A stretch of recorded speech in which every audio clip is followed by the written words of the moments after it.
All right, so picking up from where we left off at the bottom of the chart for the spiritual epochs, the winter phase, which is the civilization phase proper. As I was saying here, he characterizes it as the dawn of megalopolitan civilization. So the megalopolis now comes in. We started out with the small hamlet, village, farmer, rural type mentality, then to the rise of the town, then to aristocratic urban palace towns, and now we've got the rise of big megalopolises, which are truly soulless, decadent, cut off from tradition, are characterized by an atheistic attitude of atheism, skepticism, a very shallow world outlook. It's just lost touch with all the great metaphysical archi that brought the civilization into being in the first place. And so he's got 5 phases here, 5 distinct phases for this, whereas on the other 2 charts, for the civilization phase, for the artistic phase, and the political phase, he's got 3.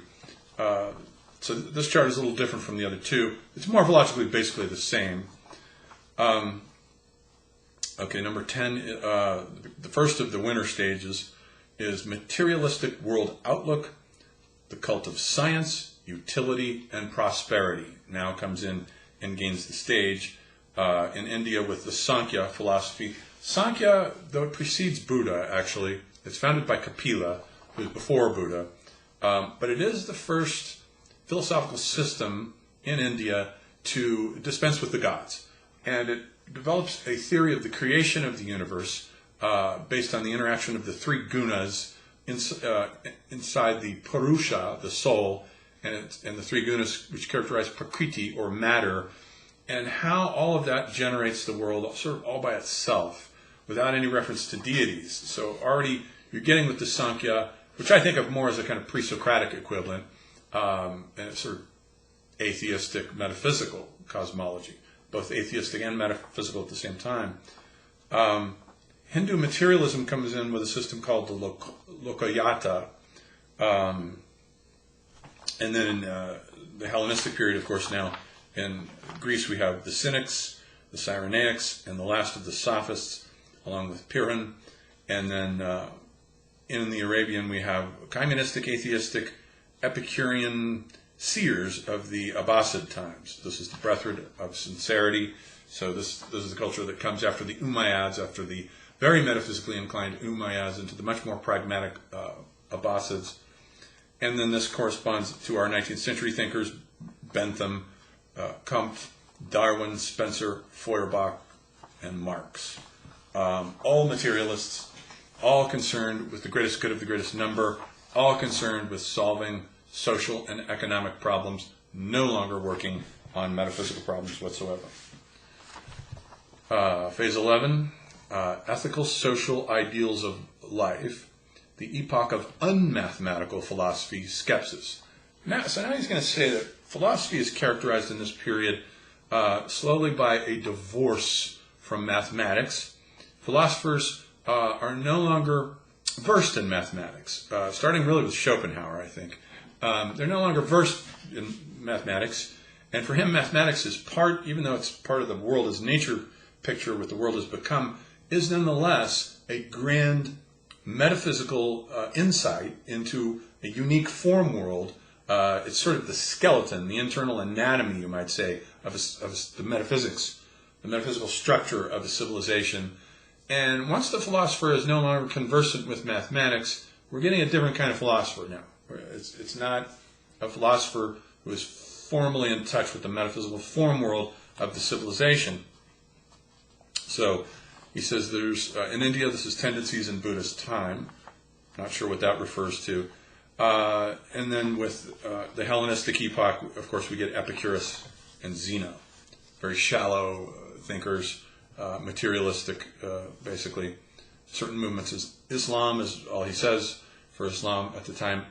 And Epicurus really corresponds to Schopenhauer. Schopenhauer and Nietzsche, socialism, anarchism, the plays of Hebel and Wagner and Ibsen, which treat life as a problem to be solved. Schopenhauer is the first of all the great German idealists from the group of Goethe, Kant, Fichte, Schelling, and Hegel. He's the first of them not to believe in God. He does not believe in God, and his primary aim is, it's kind of like the same problem in Epicurus, how to live life. Life itself becomes a problem. He's not really working out a grand metaphysics, even though he's borrowing metaphysical scaffolding and making his point through and by means of metaphysical scaffolding, according to Spengler. But the points that he's making are points about how to live life and endure it. So he's concerned now with life is being treated as a problem. And socialism, he lumps in with this period. Socialism, he says in the book, is also a nihilistic sort of religion, sort of nihilistic mentality. Number 12, the inner completion of the mathematical form world and the concluding thought, the final thought. In India, again, this is lost. This is the period, the Hellenistic period of Euclid and Apollonius, right about 300, about the time of Alexander, and Archimedes. Archimedes is about 250. Those are the final thinkers of the metaphysical form world of mathematics. And then in Islam we have these guys, Al-Biruni, Al-Karchi, Ibn Qura, and Al-Khwarizmi. Those are all great algebraic mathematicians. And then in the West we have Gauss, Cauchy, and Riemann. In other words, non-Euclidean geometry now begins to come in, just as the Hellenistic civilization signs off with the finalization of Euclidean geometry. It's interesting that the Western civilization signs off with the creation specifically of non-Euclidean geometry with Riemann and Gauss.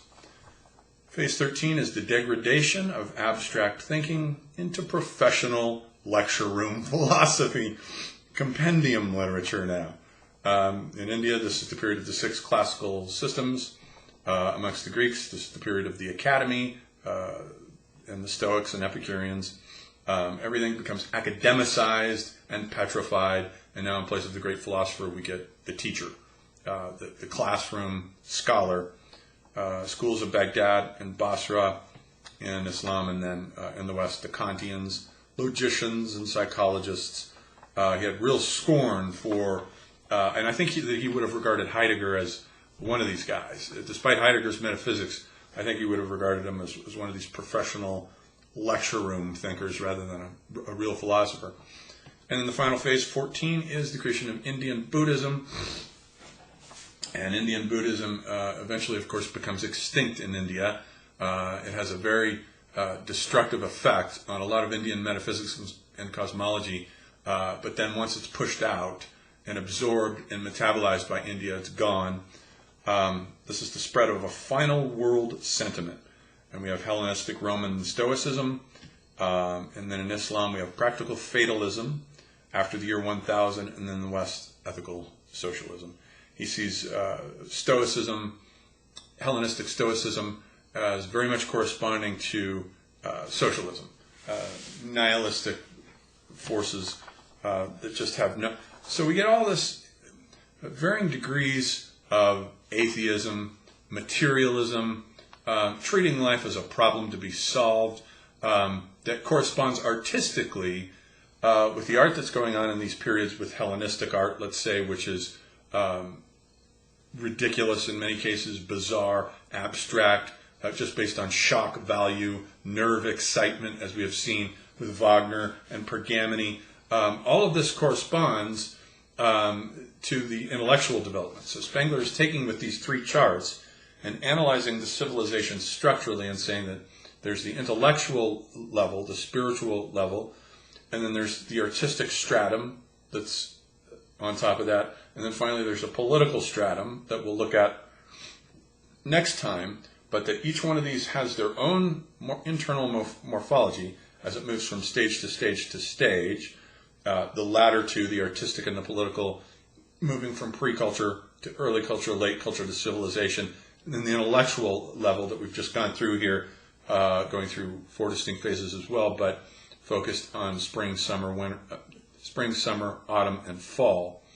But nonetheless, they all move simultaneously.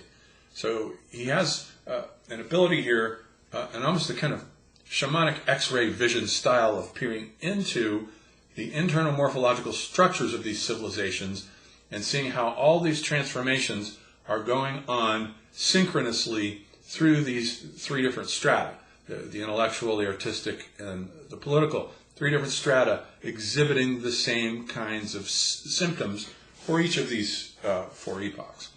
And so we'll finish there then with the contemporary intellectual epochs and look at the political epochs next time.